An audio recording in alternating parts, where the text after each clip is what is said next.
because there's safety in being able to talk about those things with somebody that you trust with your life. Being able to be together and have fun conversations, talk about things that may not be so easy to talk about. Yeah. But then maybe also provide a model for what it's like to be able to sit with somebody with whom you have great respect and great rapport, tremendous trust, you feel safe, and being able to just talk about stuff. Welcome back to Unapologetic Rabble Rousers. I'm DocShellie. And I'm Carla Lewis. And we are celebrating today our 50th episode. Cheers, my friend. Cheers, my friend. 50 episodes that started based on a dream that you had, that you shared with me 11 months ago. Yeah. It's almost 11 months to the day. That's crazy. Yeah. Yes. Yes. And so we've covered a lot of ground. Indeed. Indeed we have. And how did you refer to it? 50 episodes of... 50 episodes of stirring the pot. And for those who who knew us before, it wouldn't have been a surprise. And for those who have come to know us, I hope you find that we've kind of lived up to that whole stir the pot, unapologetic, give voice to things, rabble rousers. I'm hoping that has come through. We would sure like to hear about that in the comments. So what should we explore? I mean, there's been a lot that's gone on. There is, in front of the camera and behind the scenes. One of the things you don't get to see, but we have fun with, I have fun with. The clapper. It's the clapper. Yeah, so we use this clapper, and then it takes me about 4 minutes to get it settled over to the side. True story. And then we laugh and giggle, and then we get serious. Yes, and that's part of my editing practice that I get at the beginning of every episode. So what are some of the things that would be good to reflect on? And maybe for those who don't want to go back over the last 49 episodes, just to kind of give you a taste of what it's been like. Yeah. What's been your favorite topic? Oh my gosh. What I find that there wasn't one in particular that stands out as the favorite, but what I find is the things that weave through, the topics that kind of weave through so much of what we've covered. Mm-hmm. I think about the notion of mutual respect. And from that, we were looking out at boundaries, and I should probably bring the list up of the things, but the notion of mutual respect, how that has played out, the notion of boundary management. Mm-hmm.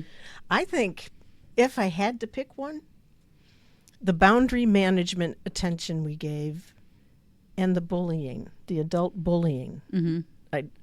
It's those two. But really, it's about what keeps weaving through all of the topics. How about for you? Yeah, I think kind of the same. I think the discussion on boundaries certainly inspired me. Clearly, I ended up writing a book on boundaries, and it's a topic that's, I think, just very pernicious and is very important. And I know how my life changed when I was able to instill better boundaries and hold people accountable to them and hold myself accountable to them. But I think my favorite episodes were the ones on gaslighting. And I think because it was a realization of how easy it is to be gaslit and to gaslight others. It doesn't take much. No. It does not take much effort in any way, shape, or form. And I really have just been paying attention to it in conversations with people at pickleball and in work. And it's fascinating to me how common it is. And people don't even realize they're being gaslit half the time. And until we did that episode or episodes, I didn't even, I could not define what that term meant. I knew what it implied, but that was really, really interesting. And I agree with you, being able to look at the experiences I'm having now or observing others. I'm in several programs where there's a lot of engagement, and what's really nice is about being able to recognize the absence of that kind of activity. Yeah. It's a very exciting awareness when you can recognize that you are definitely in a safe environment because there isn't any of that crap going on. Right. So being able to be aware of those things that do create those kinds of issues for people to feel safe, and then be able to recognize when they're not there. It's like being able to take that deep breath of some cold mountain air with a cup of hot chocolate in hand. Right. Sorry, not so much into cold mountain air. You're funny. Yeah. Yeah. It's interesting because I think you made an interesting point about recognizing when it's not there and how different of an environment that is and how much more positive and encouraging and safe it is to be in that kind of environment. Yeah. It's good stuff. It is good stuff. We've covered a lot of good stuff. We've also had a great amount of fun. And I think that's another thing that I take from the work that we've done. And I use work. It hasn't been work. There's work that goes into preparing what we record, which is totally unscripted, and then putting it together so that we can put it out onto the airwaves and such. But this being able to take have out all my curse words. I did miss that one. Okay, it's a good thing you caught it before the episode went out. It's like, FCC is going to come down on it. It hasn't been work. It has been as you had imagined and as we had enjoyed together when we were working together. That's the richness of the exchange, the conversations, this intellectual popcorn that just gets going. Yeah. And we have fun with it. And we even have fun with the tough topics. Because there's safety in being able to talk about those things with somebody that you trust with your life. And I'm grateful for that. Same. We have also had some very moving conversations, because what we do in terms of prepping, we talk about what's going on in our lives. I mean, we're hitting the present moment. What are the things that are really top of mind and deep in your heart? And there have been some wonderfully tender conversations about things that have been hard or frightening or worrisome, whatever it might be. And also those things that are even the smallest of celebrations, and some pretty big ones too. Yeah. And where else do you get an opportunity to do that? Right. And for us, and in all seriousness, when we set out to do this, we said we wanted to be able to give voice to things that otherwise might not get voice. And hopefully through this process, we've also been able to demonstrate the ability to have true dialogue. I mean, it's not just conversation and a script going back and forth. It's true dialogue where you reflect on what it is that is your truth in that matter, in that question, in that moment. And it's not judged. The whole point in dialogue was one person speaks and the other or others all listen and then reflect. Right. And that the next speaker is coming from that point of reflection.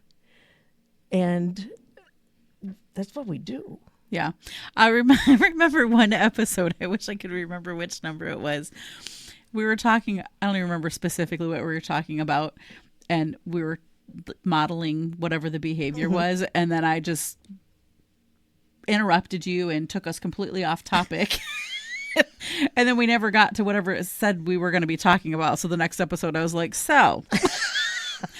I completely hijacked the conversation yesterday, made it all about me. But we never got to X, Y, and Z, which I thought was hilarious. The X, Y, and Z was about the seatbelt moments and the pucker, the sphincter test. So you're going to have to go back and look for that.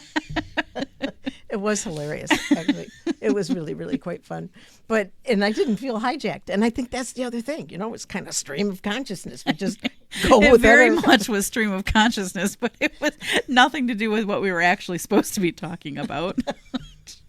Well, evidently it did have some connection because we went with it. We did. Yeah. We are good at going with it. Yes. What was the hardest topic? That's a good question. I don't know that there's been anything hard. Simply because, and you said it, is because I feel like I can talk to you about anything. Mm-hmm. And yes, I know we have listeners, but they're not sitting in the room with us. Yeah. So, thank God. But no offense. But I think it's always been easy to just say what I want to say to you, and we have conversation about it. There's no judgment about it. And so I don't know that there's been anything hard once we start the conversation. Mm-hmm. Going in sometimes, and I don't remember specifically, there was one episode that I was like, I don't know if I want to talk about this, but I don't remember what it was. But I think I didn't want to talk about it because there was some really personal things that I was like, I can't put that out on a podcast. The world does not need to know this. Yes. So it was a little bit of a dance for me. But again, there's no topic really that would be off limits for you and I to talk about from my perspective. Yeah, I happen to agree. Thank you. And yes, and out of respect for what privacy we maintain in terms of being in this kind of a public forum that lives forever. Right. And I think that's another thing that we have demonstrated a respect for even those stories that were told about your manager or the fellow at the plant who would swear all the time, then apologize to you, right? And it was delivered respectfully. The story about the man whose son was dealing with a serious issue and how he came at it in a way that was very confrontational, and after a conversation with you was able to go and not just address that, but became so much more aware and strong in his own, even in his own lack of confidence facing these difficult topics. Yeah. And I think that we have demonstrated a consistent amount of respect for the fact that the stories we tell are not about putting somebody into a difficult place. It's about what we take from the experience. Exactly. And that's what life is about, right? It's about learning and moving and growing, and we've been able to do that through many of our topics. Yes, and things continue to evolve. With these first 50 episodes, things have changed dramatically since we dropped the first one on January 3rd. After having decided on December 23rd. It was a quick turnaround of what kind of microphone should we get? Do we even have the right kind of stuff to mix our podcast? Who's going to edit it? Who's going to do the graphics? How is this going to, what are we going to do? Are we sure we want to do this? And on December 31st, we announced it. And on January 3rd, the first one was out.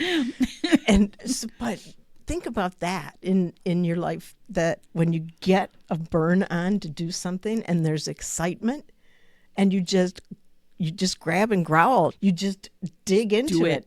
And it wasn't pretty. And in fact, we've got some hilarious pictures of the chaos that was in this room where we mostly do this. And in fact, if you look at the introductory video, which is about 8 minutes long, that was late December, you'll see it doesn't look, there were things falling down, and it's just, oh, well, we just rolled with it. Yeah, because what are you going to do?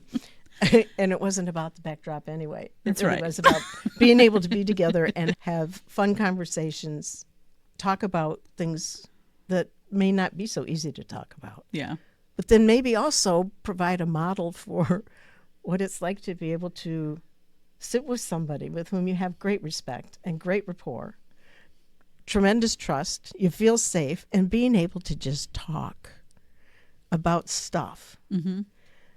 And all of those characteristics that I mentioned, how to develop those. How wonderful to be able to establish that that's the kind of relationships you want to be able to be in. Right. That's the kind of friendships you want. That's how you want to be able to present yourself and to be able to just sit comfortably in, this is me, my core of rot and all. This is, it's me, but I bring it from my heart. I'm authentically me. Mm-hmm. Unapologetically. Unapologetically me. And how might that shift relationships that you have? The opportunity to really establish that safe place. There is something that is empowering to be able to enter a room and know that 1,000% who you are is enough. There's no question asked. Mm-hmm. Mm-hmm. And it's rare that that occurs. I have some very close friends that, you know, I could show up how I'm dressed today. I have ridiculous yoga pants on, and if I showed up at a restaurant, they wouldn't care. Yep. And other people would be like, "Oh my God, did you see what she has on today? She looks ridiculous." And most of the time, I would simply say, "I do not care. I did not dress for you." Yeah, that's right. Well, you had that experience recently. You went out to grab a quick lunch. Oh. Yeah, so working remote, you know, you're really comfortable when you have a super cute shirt on. It was a brown sweater with white daisies. And then I had on some cactus pajama pants that are green with cacti on them and my pink fuzzy slippers. I walked into the store and this guy just looked me up and down. He was just disgusted. And I looked at him like, "Man, what's your problem?" And then when I looked down, I was like, "Oh, I see what I see. I work remotely." And he said, "I can tell." It was the classic professional on top, and nobody can see what else you have on. And I just didn't even think about it when I walked out the door. It's so ridiculous. I think we did something about self-awareness, didn't we? Oh my gosh. That was very funny. Yes, it was. I think it's really funny too, just thinking about when we started, we would hang our notes from the ceiling on a whiteboard. we did sticky notes, and we did a lot of prep work and prep conversation. And now the conversation goes, "Hey, Carla, what do you want to talk about today?" Cool, let's start recording. Yep. And our hope is that as those things pop, as they do, that you're gaining, if nothing else, some minutes of time with two people who care deeply about each other, have fun with each other, chew on some difficult topics, and just have fun generally, being able to explore life and lessons that comes from it. Yeah, and I would just add to that the reason I wanted to start this was I think we both have really important things to say and to share. And obviously the hope is that as we grow in our listenership, is that even a word? I think it's a good word. It's a word now. It's a good word. Yep. As you know, as we gain some momentum, as we continue to gain momentum, that people are finding some nugget from every episode that they can apply to their lives, whether it's personal or professional. That we just as human beings, we all need to continue to develop. And I hope that our stories resonate with people and that they're able to walk away from every episode with some nugget of new information, a different way of thinking about something. Maybe they can reframe something, or it helps them with the situation they have going on. That's what it's all about. Thank you, Michelle, for having that dream. And I'm Carla Lewis. I'm DocShellie. We'll see you for episode 51 next week. Maybe shouldn't have said next week. I hope that our stories resonate with people and that they're able to walk away from every episode with some nugget of new information, a different way of thinking about something. Maybe they can reframe something, or it helps them with the situation they have going on. That's what it's all about.